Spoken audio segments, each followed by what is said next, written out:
In the heart of the Golden Savannah, the world seemed to shimmer with life. The grass stretched endlessly, swaying gently in the breeze like an emerald ocean kissed by golden sunlight.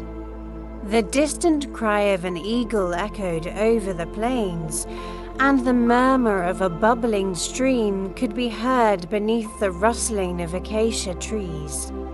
It was a kingdom of beauty, a land of harmony, ruled by the noble lion Mufiro. Mufiro was no ordinary lion. His mane, rich and golden, caught the light as if woven from the rays of the sun itself. His eyes, deep and wise, carried the weight of countless decisions made for the well-being of his pride and the creatures of the savannah. To the antelope, he was a protector; to the zebras, a symbol of peace; and to his own pride, a leader whose courage and kindness knew no bounds. Yet, even the greatest kings face challenges, and Mufiro's greatest test was yet to come. His young cub, Temba, adored his father but struggled to understand the weight of the crown. Mufiro had long known that one day Temba would take his place as king, but he also knew the boy had much to learn. One evening, as the sun dipped low and painted the sky in hues of orange and pink, Mufiro called Temba to his side. "Come, my son," he said, his deep voice resonating with warmth. "It is time you began to understand what it means to be a king." Mufiro led Temba to the top of Sunrise Rock, the highest point in their territory. The climb was steep, and the young cub stumbled a few times, but his father waited patiently each time. When they finally reached the summit, Temba gasped at the sight before him. The savannah stretched endlessly in every direction, bathed in the golden glow of the setting sun. Herds of wildebeest moved gracefully across the plains, while giraffes grazed on the tops of trees. A flock of birds soared high above, their wings catching the fading light. "This," Mufiro said, gesturing with a sweep of his paw, "is our kingdom. Everything the sun touches is a part of the circle of balance." Temba tilted his head. "What's the circle of balance?" Mufiro's gaze softened. "It is the harmony that connects all living things. The grass feeds the antelope feeds the lion, and when we pass, we return to the earth, nourishing the grass. Each creature has a role, and as king, it is your duty to protect that balance." The young cub pondered his father's words, but a question lingered in his mind. What happens if the balance is broken? Mufiro's expression darkened slightly. When the balance is broken, chaos follows.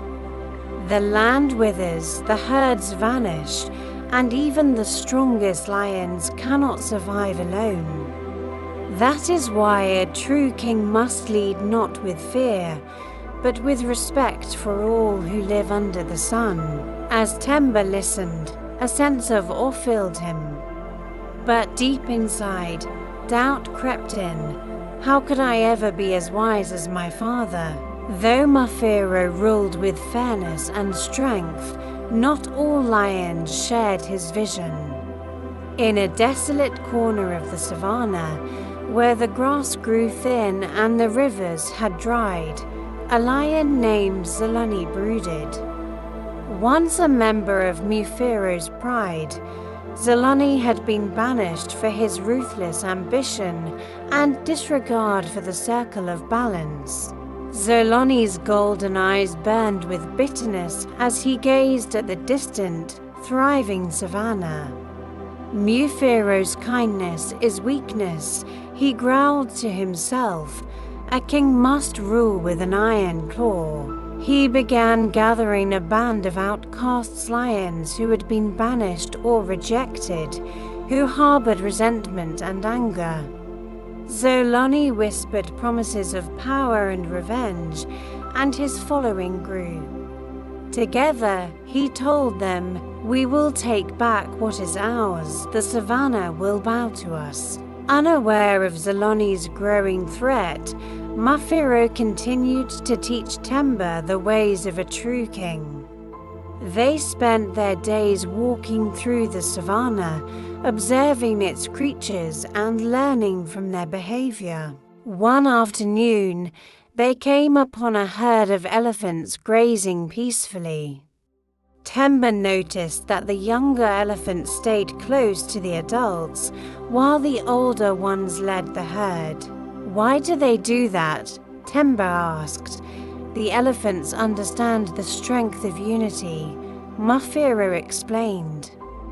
"The young are protected, and the elders guide with wisdom.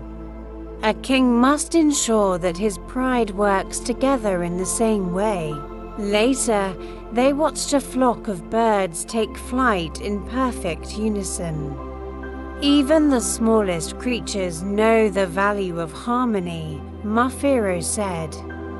"Remember, Temba, strength is not about standing alone, it is about standing together."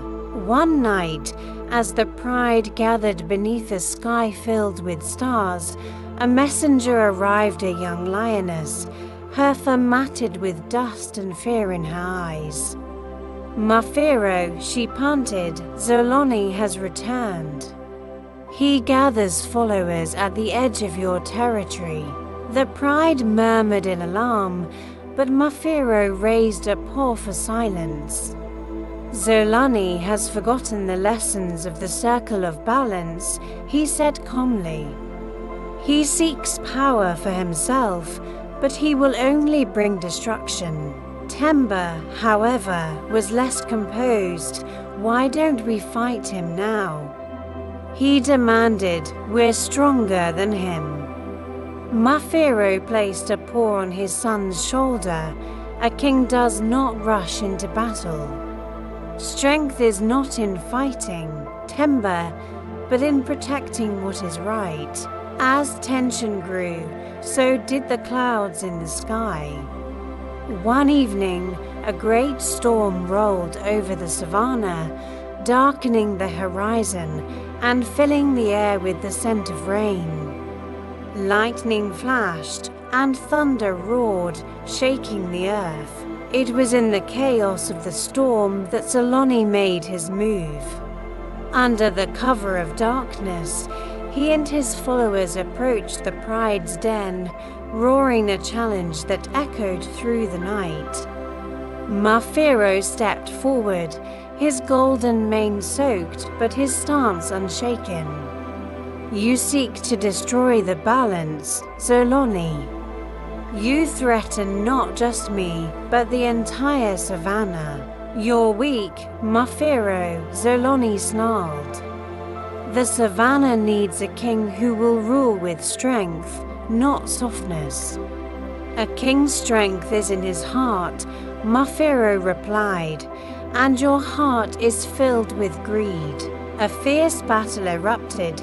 The storm raged overhead as lions clashed in the rain. Temba watched from the shadows, his heart pounding as his father fought with the courage and determination of a true king. When Zoloni cornered Mufiro, Temba couldn't stay hidden any longer.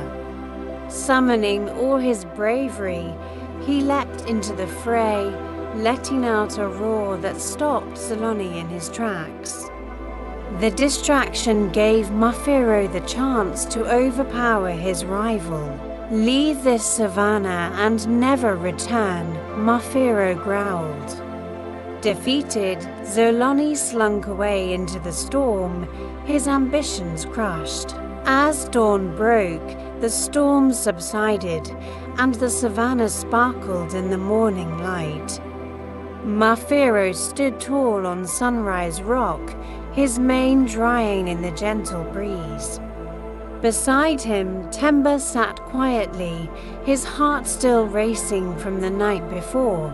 "You showed great courage, my son," Mufiro said, his voice warm and steady. "But courage is not just about facing danger.